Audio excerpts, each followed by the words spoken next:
नमस्कार बच्चों, सुगम ज्ञान चैनल में आप सभी का पुनः एक बार स्वागत है। आज हम लोग पुनः हिंदी व्याकरण की कक्षा में समास और समास का भेद यह प्रकरण लेकर आए हैं। समास एक महत्वपूर्ण प्रश्न है और यह सभी प्रकार की प्रतियोगी परीक्षाओं में कक्षा 3 से लेकर MA तक की परीक्षाओं में बहुत ही महत्वपूर्ण प्रकरण है। आइए देखते हैं समास क्या है। समास क्या है? समास का अर्थ है संक्षिप्तीकरण, किसी चीज़ को संक्षिप्त करना। दो या दो से अधिक शब्दों से मिलकर बने एक सार्थक शब्द को समास कहते हैं। ध्यान रखिएगा, दो या दो से अधिक शब्दों से मिलकर बना एक सार्थक शब्द समास कहते हैं। इस विधि से बने शब्दों को हम समस्त पद भी कहते हैं। जो समास है, तो जिस विधि से समास बना है, इस विधि से बने हुए शब्दों को हम समस्त पद भी कहते हैं। जब समस्त पदों को अलग अलग किया जाता है तो इस प्रक्रिया को समास विग्रह कहते हैं। समस्त पद जब अलग अलग किए जाएं तो उसे समास विग्रह कहेंगे। दो या दो से अधिक शब्दों को मिलाकर एक सार्थक शब्द बनेगा तो वह समास हो जाएगा, और उन्हीं पदों को यदि अलग अलग कर दिया जाए तो वह समास विग्रह कहलाएगा। तो आगे देखते हैं समास के कितने भेद हैं। तो समास के 6 भेद हैं। हिंदी में हम पढ़ रहे हैं तो हिंदी में समास के जो 6 भेद हैं वो किस प्रकार से हैं देखते हैं। अव्ययी भाव समास, तत्पुरुष समास, द्विगु समास, द्वंद्व समास, कर्मधारय समास, बहुव्रीहि समास। इन सब में पहला है अव्यय भाव समास। आइए हम देखें अव्यय भाव समास के बारे में। इसमें दोनों शब्दों में से पहला वाला शब्द कोई अव्यय होता है और उसके बाद वाला जो शब्द है वह वास्तविकता में प्रयोग किया जाता है।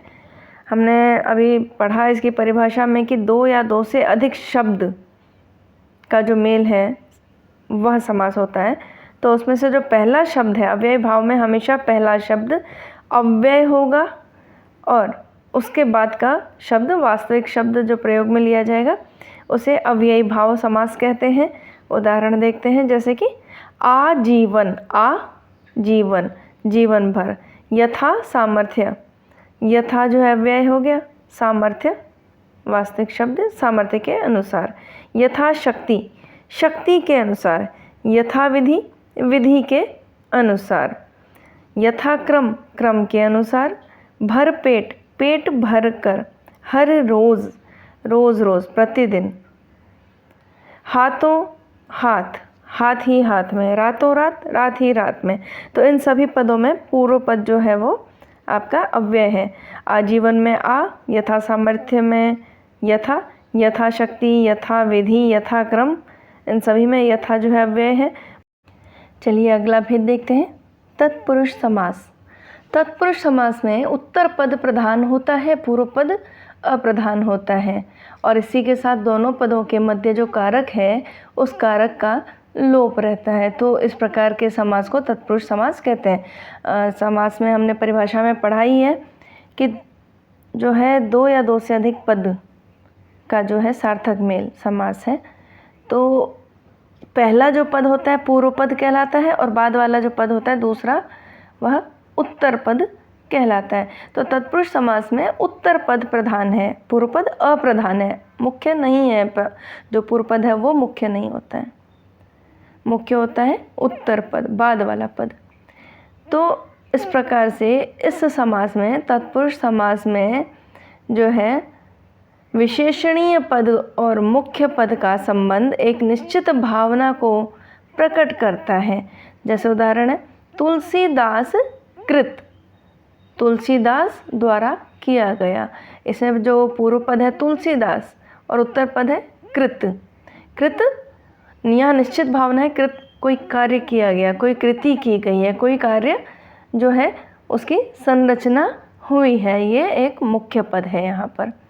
तो आगे देखते हैं इसी के साथ कि तत्पुरुष समास जो है इसके पुनः 6 भेद बताए गए हैं और यह इस प्रकार से है। देखिए, तत्पुरुष समास पहला है कर्म तत्पुरुष, दूसरा करण तत्पुरुष, तीसरा संप्रदान तत्पुरुष, चौथा अपादान तत्पुरुष, पांचवा संबंध तत्पुरुष और छठा अधिकरण तत्पुरुष। आप इनका जो नाम देख रहे हैं आपको नाम से समझ में आ रहा होगा। जो हम कारक पढ़ चुके हैं और जिन्होंने कारक नहीं पढ़ा है वो प्लेलिस्ट में जाकर कारक प्रकरण हिंदी में देख सकते हैं। बहुत ही सामान्य रूप से सरल भाषा में कारक प्रकरण भी समझाया गया है। तो कारक, कर्म कारक, करण कारक, संप्रदान कारक, अपादान कारक, संबंध कारक, अधिकरण कारक, और इन सभी कारकों का एक चिन्ह होता है जिसके द्वारा हम कारक का परिचय प्राप्त करते हैं। तो यही बताया गया है कि तत्पुरुष समास में जो है दोनों पदों के मध्य में जो कारक पद होता है उसका लोप हो जाता है। तो इस प्रकार से ये जो 6 तत्पुरुष समास में भेद है, आइए इसके बारे में हम छोटा सा एक उदाहरण और देखते हैं। पहला है कर्म तत्पुरुष। कर्म तत्पुरुष समास को चिन्ह के लोप से बनता है।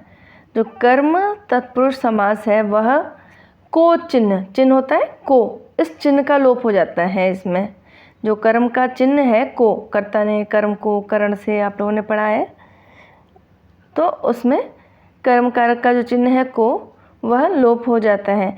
जैसे बस चालक, बस को चलाने वाला, तो चलाने वाला चालक और बस तो बस है ही, तो इसमें को का लोप हो गया। गगन चुंबी, गगन को चूमने वाला, फिर इसमें को का जो है लोप हो गया, गगन चुंबी। दूसरा है करण तत्पुरुष समास। करण तत्पुरुष समास में क्या होता है, से और के द्वारा इन 2 शब्दों का लोप किया जाता है। जैसे कि मदांध, मद से अंधा, मद से अंध, से का लोप हो गया मदांध। रेखांकित, रेखा द्वारा अंकित, तो रेखांकित में द्वारा शब्द का लोप हो गया, तो रेखा द्वारा अंकित का रेखांकित। पुनः देखते हैं संप्रदान तत्पुरुष समास। संप्रदान तत्पुरुष समास में संप्रदान तत्पुरुष समास का जो है पद उसमें के लिए का लोप होता है।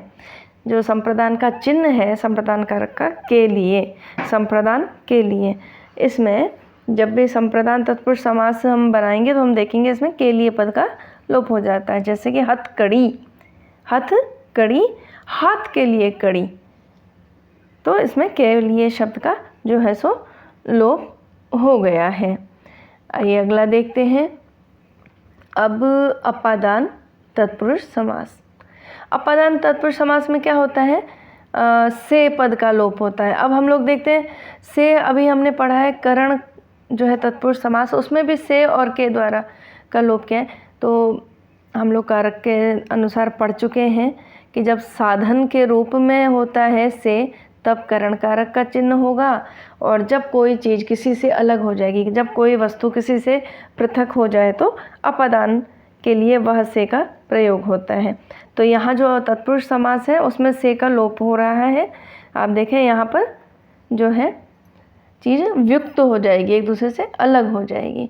पथ भ्रष्ट, पथ से भ्रष्ट, तो यहाँ पर जो से है पथ से व्यक्ति अलग हो चुका है, सुमार्ग से कुमार्ग की ओर चला गया है, तो यहाँ पर भी विग्रह होने के कारण जो है से का प्रयोग अपादान में माना जाएगा, और यहाँ अपादान तत्पुरुष समास है। ऋण मुक्त, ऋण से मुक्त, ऋण से मुक्त हो गया, अब ऋण नहीं है उसके पास, ऋण उससे दूर हो चुका है, तो यहाँ पर भी वियोग हो गया, विमुक्त हो गया, तो यहाँ पर भी से का जो लोप हुआ है अपादान तत्पुरुष से हुआ है। अब संबंध तत्पुरुष समास। संबंध तत्पुरुष समास में देखते हैं का, के, की, यह संबंध का एक चिन्ह होता है। हम लोग इसी से पहचानते हैं कि संबंध कारक है। तो संबंध तत्पुरुष समास में का, के, की पद का लोप हो जाता है। जैसे घुड़दौड़, घुड़दौड़ घोड़ों की दौड़। पूंजीपति, पूंजी का मालिक, तो इसमें की और का दोनों का ही लोप हो गया। अगला देखते हैं अधिकरण तत्पुरुष समास। अधिकरण तत्पुरुष समास जो है इसमें किसका लोप होता है, में और पर, इन दोनों का लोप हो जाता है। जहाँ इन दोनों का लोप हो जाए दोनों पदों के बीच से तो अधिकरण तत्पुरुष समास माना जाएगा। जैसे कि शरणागत, शरण में आया हुआ, में का लोप हो गया, शरणागत। आत्मा पर विश्वास, आत्मविश्वास, इसमें पर का लोप कर दिया गया तो आत्मा पर विश्वास, आत्मविश्वास, यह एक पद बनता है। तो इस प्रकार से जो है आज हम लोगों ने समास और समास के प्रकरण जो है, समास और समास के भेद प्रकरण में हम लोगों ने आज समास की परिभाषा, अव्ययभाव समास और तत्पुरुष समास के भेद सहित उदाहरण देखे हैं।